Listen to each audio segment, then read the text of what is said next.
about with UFOs. footage in the possession of the U.S. military, who have said there is tape out there of unidentified flying objects descending from the sky and then disappearing into the ocean. Well, today, that video emerged. The Pentagon has just confirmed that the footage is real. You're seeing it now on your screen.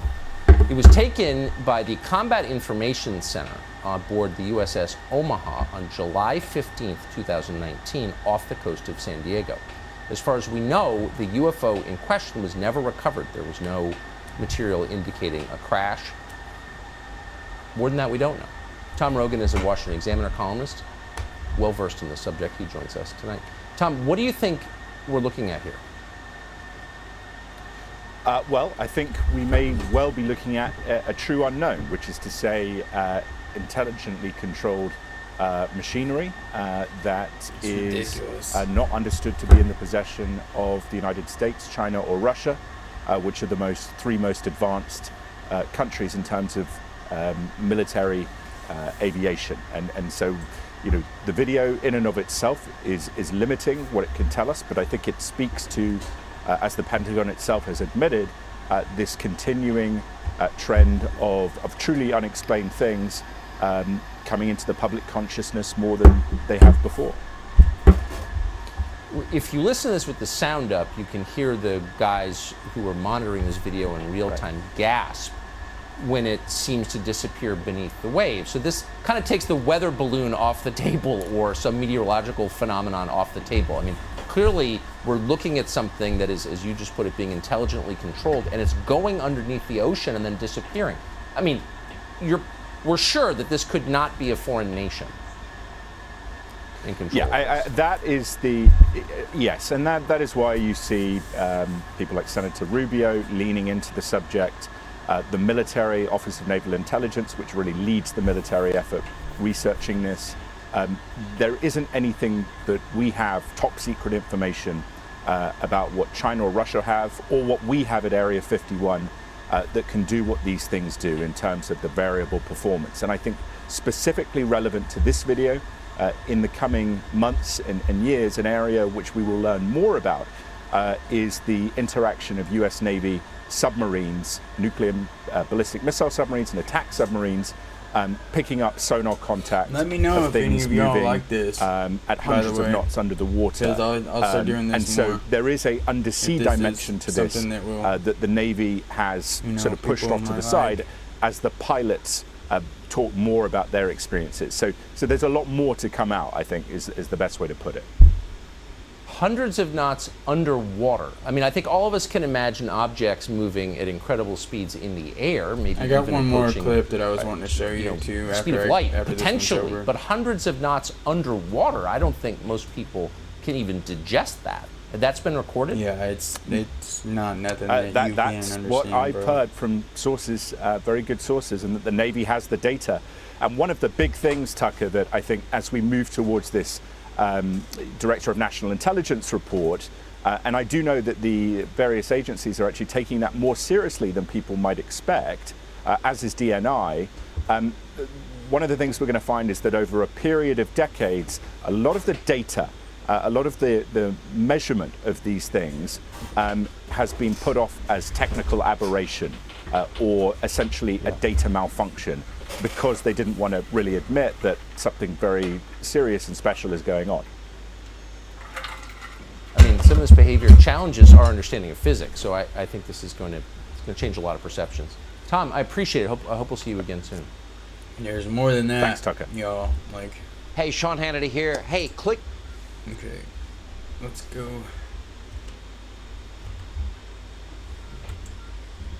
Alright, see if I can find that one where Joe Rogan.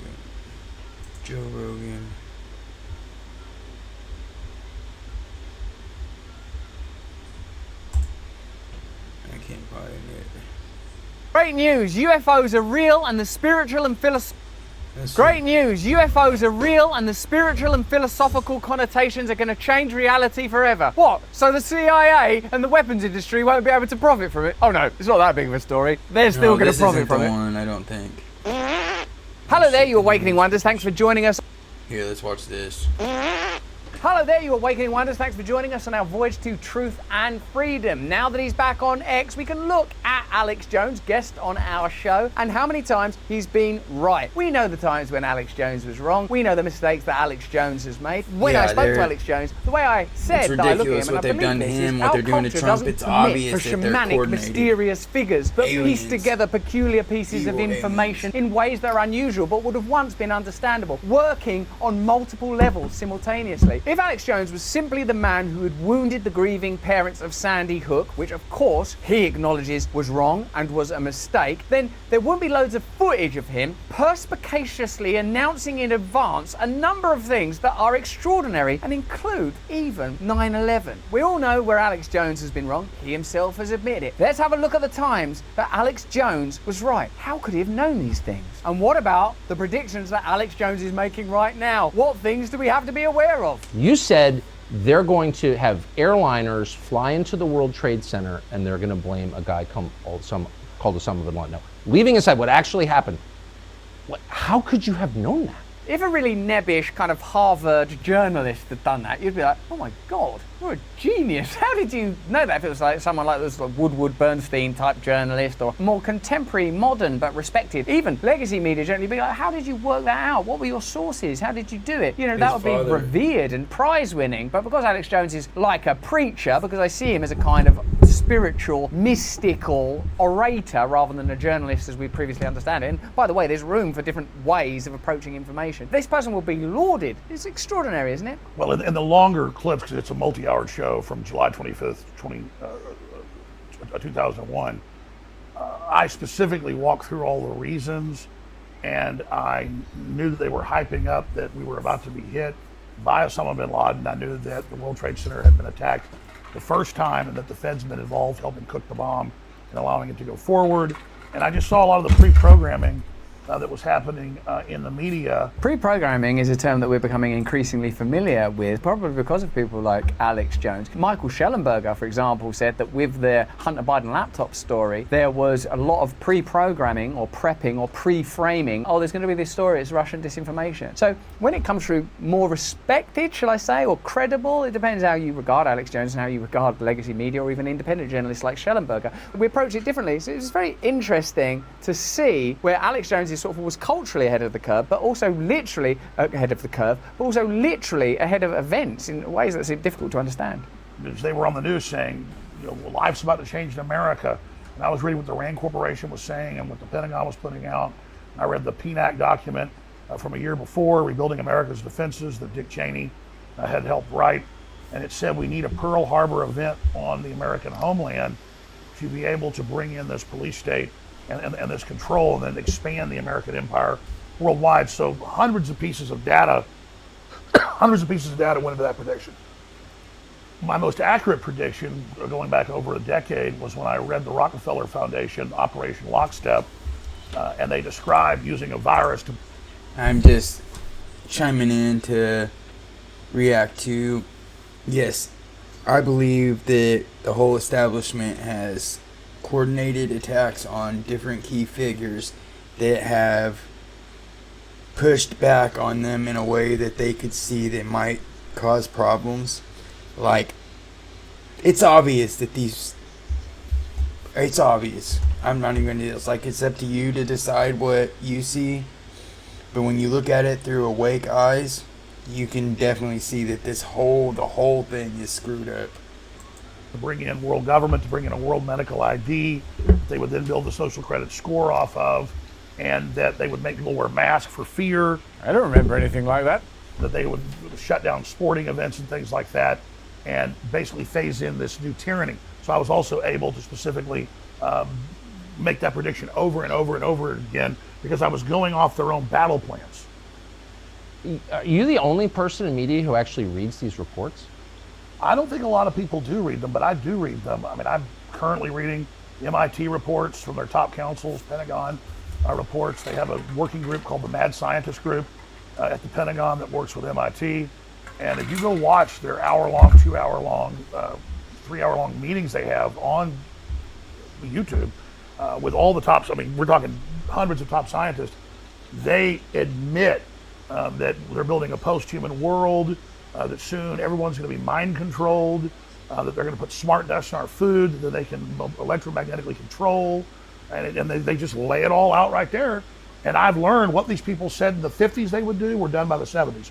What they said their plan was in the 70s for the 90s, they got done. When it comes to discrediting Alex Jones, do you imagine that it has more to do with saying stuff around Sandy Hook and making errors in other areas? Or do you think it's because there are data available that can tell us about the intentions of the powerful, which have demonstrably now been shown to be true, and that if enough of us feel like, well, hang on, have we got more in common with one another than these establishment interests that appear hell-bent on controlling us, or that we would become less malleable, more disobedient, more likely to resist? There may be certain things about Alex Jones that you don't like, the way that he talks or looks or whatever, but the fact is that when he's saying stuff that they talked about in the 50s happening, and the pandemic stuff and the 9/11 stuff, and generally now, I think that Alex Jones was way ahead of the curve. Now there are all sorts of independent voices that are aware of, conspiracies that are not conspiracy theories, but that are conspiracy facts, and plans that were sort of spoken about at the globalist level that have subsequently been enacted. What you have to ask yourself, I always think, when someone is vilified and subject to vendettas and media attacks, do you think that the problem is what they're telling you it is, or do you think that this person might actually be a threat to establishment interests? It doesn't take long to work out what's more likely. And then when they had their Agenda 21 in Rio de Janeiro in 1992, the big UN summit, they described everything they would do up until the year 2000, and they got almost all of that done. Now they've got Agenda 2030, and we're going to ban your gas stoves, we're going to ban beef, we're going to ban single-family dwellings, we're going to ban private ownership of cars. So just keep a watch out for rhetoric, language, and legislation around those ideas. It's pretty easy to track. Look at today's date, then watch out for people saying, we're going to ban single-family dwellings, we're going to ban beef. Look out, for example, if people are doing lab-grown meat. Look at to see if the agricultural industry is being massively stymied. We have conversations with Vandana Shiva, who is a voice that is, I would say, equally powerful to Alex Jones, but operates in a very different sphere. She's an academic, she's an Indian woman. Her pedigree is different from Alex Jones, and when you start to cross-reference these people, it's clear that Vandana Shiva is saying similar things. Agriculture is being shut down globally to create artificial scarcity. If you can control food, you can control the entire population. Then you start there, hold on a minute, why is Bill Gates buying up all of this farmland? Why is Bill Gates involved in medicine? What was all that social credit score during the pandemic? Of course they have to create a climate where you regard that as hysterical and ridiculous and you discredit those voices. That's unacceptable to say that about those children. Of course it's unacceptable to say that about children. If you're making the amount of content that Alex Jones is making, you're going to say all sorts of mad stuff. I'm sure we've said things on our channel that ultimately don't look good. But the fact is there's an intention to create truth, to create a knowledge base, and to empower an audience in ways that makes people, I think, a little more disobedient and difficult. And we're going to do all this, and now you see them rolling it all out. So I'm not really making predictions in these high-level World Economic Forum and other large think tank groups. They are laying out the future. I was watching what the episode that I was wanting to show you was Joe Rogan talking about what Tucker Carlson was saying about the UFOs and how the spirituality stuff. And what I was noticing is that they are still so, they are still so asleep. It's ridiculous. Alex Jones is not asleep. He's completely woke to the point to where it's destroying his mind. Like the mainstream media is got this virus spitting out that people that are woke are these purple-haired crazy people. No, the real people, the real woke people are the people that are woken up and can see the world for what it really is and know that this is temporary and what's in here is permanent. So, yeah, that's what I just wanted to say. Future, and they're high priests of the World Economic Forum. It's a consortium of all these groups. Yuval Noah Harari, you can read his quotes. The future's not human. The human era is over. The public is useless. I mean, this is a very anti-human system, so that's how I'm able to make predictions, because they've given us a roadmap. They tell us where they want to take us. And so when the public wakes up, we push back on some of it, but they always come back. And so I'm just following the trajectory of where they say they want to take us. Alex Jones has a particular rhetorical style more akin to a preacher than a journalist as we were taught to understand them. But when he talks about automation and AI and Yuval Noah Harari's prediction that the future will be technological, that's in a sense the march of capitalism that's been completely normalized, that there are sort of best-selling books and think tanks and forums where we're just told, oh, this is how it's going to go. And think about how the legacy media just normalizes the presence of robots in the New York City streets. It's going to be convenient. Amazon can deliver straight to your door. This is, in a sense, how the media normalizes information that comes from academia or think tanks or globalist groups, and it slowly just seeps into the culture. To me, it seems like the intentions are domination and profit and centralization of authority. And Alex Jones has a very invective, passionate style, and people like Yuval Noah Harari just sort of tell you in a sort of a rational way, this is good, this is going to be beneficial. Universal basic income, the public is useless now, you don't need the population. And I suppose, as Alex Jones says, you have to look at this information and see what is useful. And of course people err and make mistakes, but what is the reason that Alex Jones has become so controversial? What do you think it's actually about? Why is he being demonized? Is it because he said things that have hurt people's feelings, for which he's atoned, or is it because he said things that make people mistrustful of the establishment? There were a lot of white papers, not just the PNAC document from 2000, a year before 9/11, where they describe we really need big terror attacks, we really need Pearl Harbor events to get Americans to give up their rights. I mean, take what just happened in Israel, totally tragic. My heart goes out to all that been killed or lost loved ones or been injured. But there's no way that one of the best intelligence agencies in the world didn't know that was coming. The massive buildup, the 5,000 missiles, the paragliding attacks, all of that. And so there was clearly a stand down there. And now the West will take more of the people's rights. Israel will be able to crack down and take more of their people's rights, which is a big debate over there. It's all happened at once. Hamas is being funded by Hezbollah, which is Iran. We just had Biden a month ago give $6 billion to Iran. And now the Mullahs are bragging that they were behind the attack, Hezbollah funding Hamas. So really, those aren't even predictions. It's clear that Hezbollah and Hamas have tens of thousands of men and women as sleeper cells.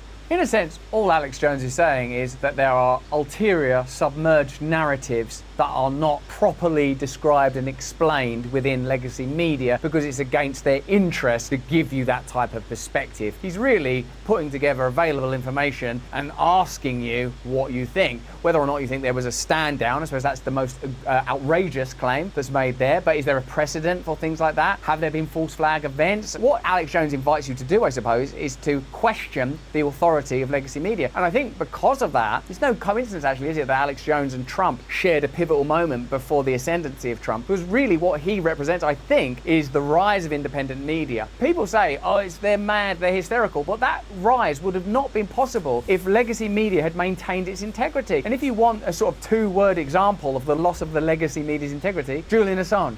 That's where they lost their integrity. And so you're going to have people like Alex Jones, who I think should be permitted in the public space because he's putting together ideas that are valuable and important. And also, there's a degree of snobbery. Do you think there is as well? Like, sort of like, who do you think he is? Listen to us, shut up. We experienced that, as a matter of fact. Oh, be quiet. You didn't go to university. Shut your mouth. We'll tell you what to think. There's a variety of factors that certainly, in my opinion, go beyond. We're just trying to protect you from Alex Jones. That's all we care about. He might upset you. I don't know. I've not seen too much protection from you guys. And it's an easy equation to predict that there's a wide probability that Hezbollah and Hamas at some point are going to attack sports stadiums, they're going to attack colleges, they're going to attack synagogues, they're going to shoot up mass gatherings if they're given the order by Iran, if we go to war with Iran. And then when this happens, our government won't get in trouble for dissolving the border and letting these people come in. Just like on 9/11, our government clearly had prior knowledge. There was clearly a major stand down that went on, and the government got more power, more control, and now they're not pointing the Homeland Security apparatus. Now we're beyond Alex Jones and we're into the threat of independent media. Once you have figures like Tucker and Alex Jones having conversations like that just can't be shut down, you need to get Barack Obama behind a podium in Stanford saying, misinformation is dangerous. We can't have people not trusting the mainstream media and trusting the state. We need to get rid of this. Because essentially, if that now, what he's able to do is say, this will happen. When that happens, there'll be millions of people that are like, hey, we were told this was going to happen. So it's a tragic event where on this unbelievable, these monsters, these animals, whatever version of reality they try to mobilize in order to generate regulation, legitimize war, facilitate profit. We all know how this works now. The independent media space offers not only an antidote to it, but potentially a prevention of it. We're already seeing figures like RFK, Vivek Ramaswamy, the obvious example of Trump, that are able to bypass previous gatekeepers. That's the real threat. It's not like, oh my God, before any more parents are upset, we gotta shut down all those people who are plainly against establishment interests. I don't trust them. We're told that Alex Jones is a pariah, and a lunatic, an evangelist. He must not be trusted. But all he's really saying about a potential war with Iran is there's a possibility that it will lead to attacks on American homeland. And certainly the Iraq war, for example, did lead to terror in the Middle East, if not attacks on American homeland. So who's more hysterical and crazy? Is it Alex Jones, or is it Barack Obama, Nikki Haley, all these people that are saying let's go to war with Iran, it's necessary to have war with Iran, without ever mentioning, oh, this could in fact escalate the possibility of domestic attacks. It certainly will probably mean that American service people lose their lives. We've got to make a choice there. What they're focused on is shutting down alternative narratives and simplifying their own agenda and presenting it as something that's beneficial to you. Never outright saying, look, we've got these ties to the military industrial complex, 50% of our defence budget goes there, massive amount of your taxes, but keep failing audits. We know that weapons intended for Ukraine ended up, but all of these things are ignored and voided. That's why no one trusts them. That's why they're willing to trust Alex Jones. That's why they're shutting Alex Jones down. At the Russians, like they did in the Cold War,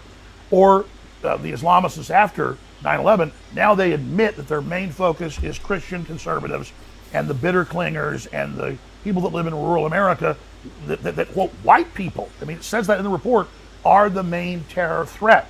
And so this whole apparatus of the war on terror has now been turned inwardly against the people, not just here, but also in Europe, where if someone criticizes transgenderism in the UK, they come to their house and arrest them. If a journalist does that, they come to their house and arrest them. If somebody says, I think these surveillance cameras should start getting cut down, they come to their house and they arrest them for their free speech. And so this is a global movement by the mega corporations, by the BlackRocks and the State Streets and the Vanguards that control 80+% of world wealth to control our behavior. And Larry Fink of BlackRock has said that at the Davos Group repeatedly. We're going to use our control over all this finance and this global social credit score we're rolling out to control people's behavior. So that's really what this is. And then they use the threat of global warming, they use the threat of a virus, they use the threat of radical Islam to take our rights, but we really are the target. You lunatic! What, you think BlackRock and Vanguard have an influence over politics? It's not like whenever the leader of China comes to San Francisco, they get Larry Fink and the heads of banks to sort of line up and shake hands with him. It's not like when Zelensky visits the United States, the military-industrial complex all line up and shake hands with him. It's not as if there are massive meetings around the world where powerful people come together and lay out the plans for the next couple of years. It's not like many of these predictions have literally and observably come true. Oh no, wait, that has actually literally happened. So all that's left for us to decide is, are they trying to shut down Alex Jones and discredit him because he's hurt some people's feelings and said stuff that was not true that he regrets, or is it because he's saying a load of things that are true that they regret? The truth is that Alex Jones was ahead of the curve, recognizing that politics was changing, that media was changing, that the divides between political classes and cultural classes was altering, and he spoke openly and authentically, and that's what these spaces, I think, demand. But that's just what I think. Why don't you let me know what you think in the chat? And remember, let me know what you think about this new thing I'm trying. So I don't know if it's gonna be any good or not. So just let me know. All right. There it is.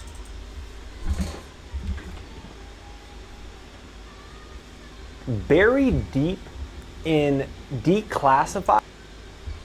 No. Not recorded. Okay, there we go.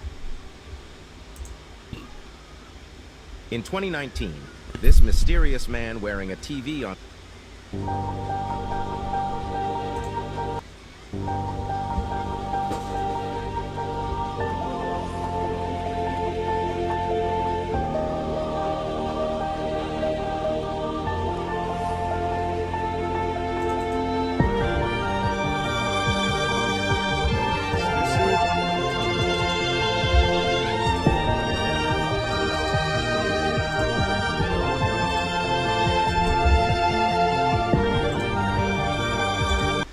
It's not magic. This is a real science experiment. Draw a circle with garlic on the bottom of the pan. The eggs will be round. Touch the garlic with your hand.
going to find a skinwalker in their living room with a piece of wood in hand. How did it get inside?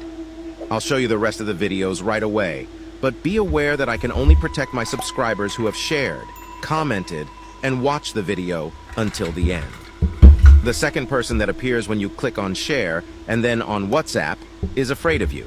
He found his cat in a deplorable state. What happened to it? On TikTok, people are saying that this cat is now a skinwalker and there's nothing that can be done for it.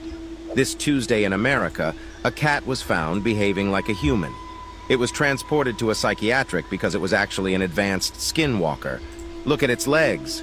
They are not normal. A cat shouldn't behave like this. Cats are so weird. Sir, I had a quick question. Do you wanna buy some weed for me, maybe? Actually, I'll talk to you later. Goodbye. I'm sorry. I'm trying to get like 40 for it. Trying to get like maybe like 40. Come here. I mean, if you don't want to buy any, that's cool. Open your hands. Open your hands. Open your hands. If you don't want to buy any, that's cool. Where did it go? Get over here. Well, chill out. I don't have anything on me. I have nothing on me. Turn around. Stay right there on the wall. Where'd it go? You walk up, you say, "Hell, officer, do you want to?" No, I did not. I asked you to try and ask you for the time. I asked you for the time. I'm not trying. I'm not. That's hilarious. I'm not trying to. I'm not trying to. That is hilarious. And unless you have something to charge me. I'll show you the video after I get it done. I don't remember. You know what? I don't have time to play with you. Get the out of here. Goodbye. All right. Walk Why is away. it I am. Stop talking. Just walk away. Get out. Okay, let's go. Let's shut the camera. Shut the camera off. Shut it off. Let's go. Still got it on me though.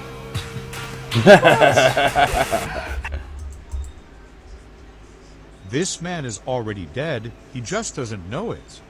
Oh no. Yeah, he's got that rabies. For those of you that are familiar with this symptom right here, you'll know that this guy has almost zero chance of survival.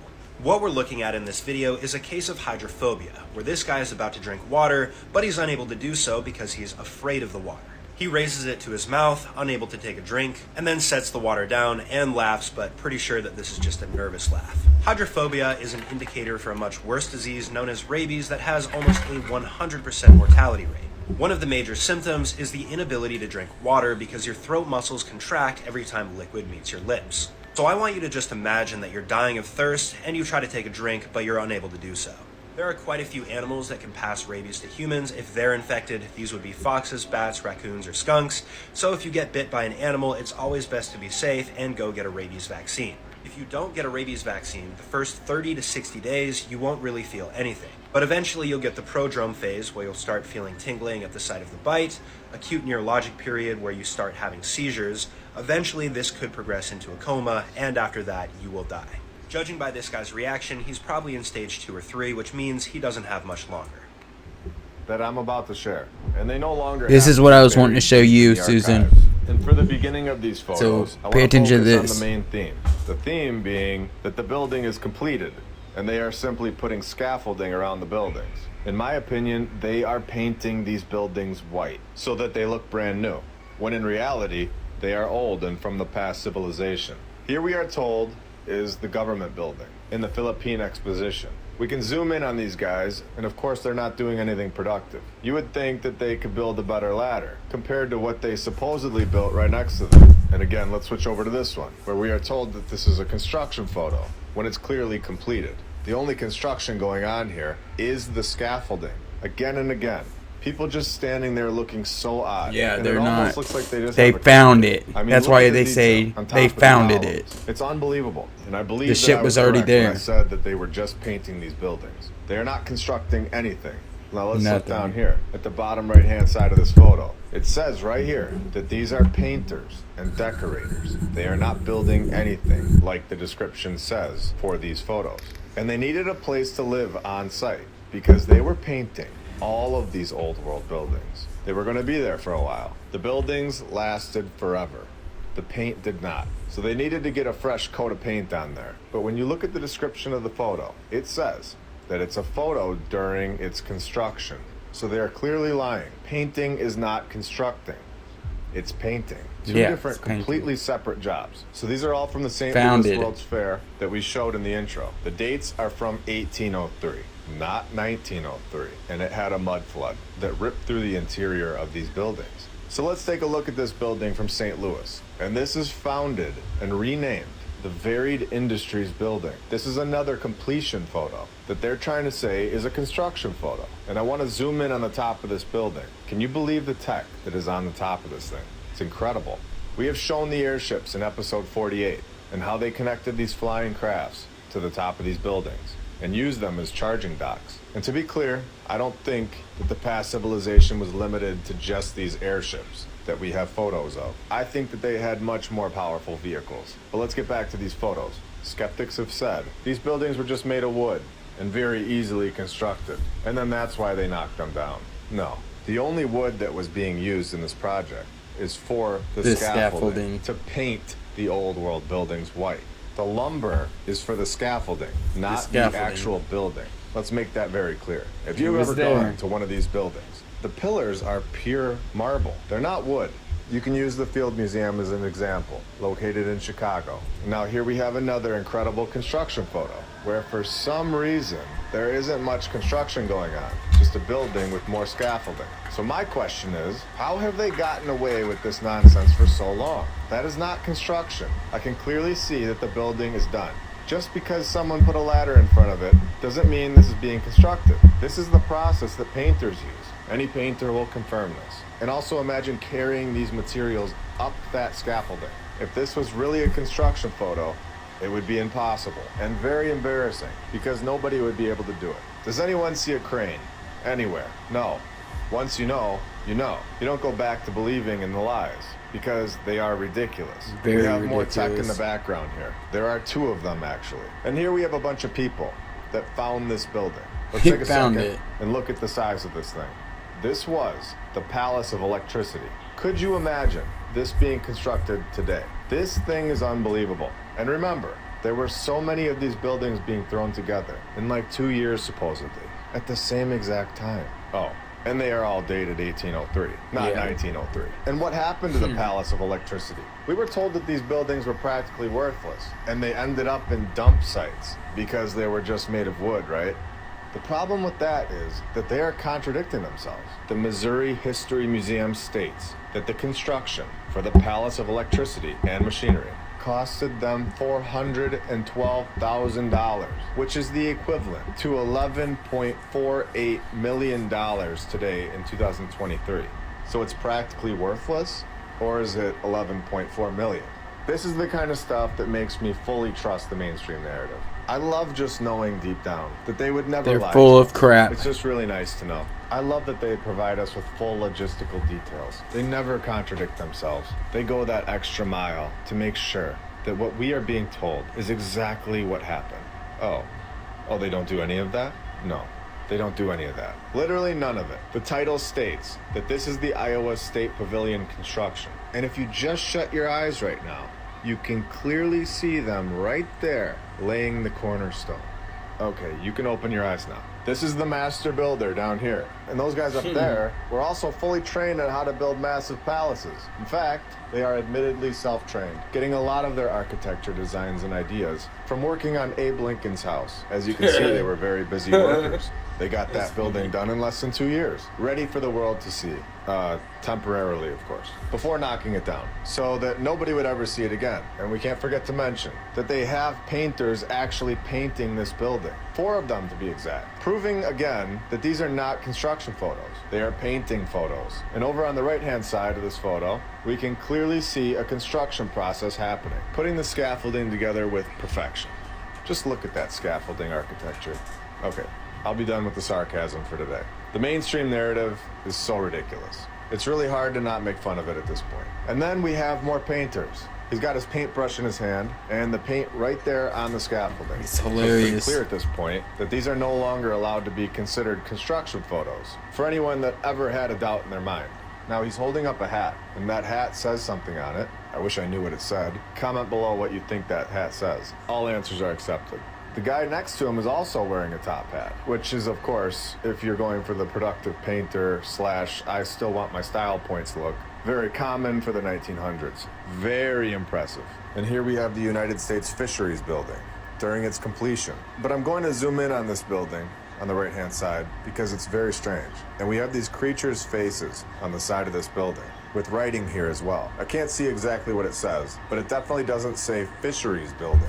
And then we can see more painters up here on the left-hand side. And here we have a modern fisheries building, built by us, of course, which won't last forever, unfortunately, because that's the way we construct things. So here we have a fisheries building that is designed by the Greek gods. And we are told that this is a separation of one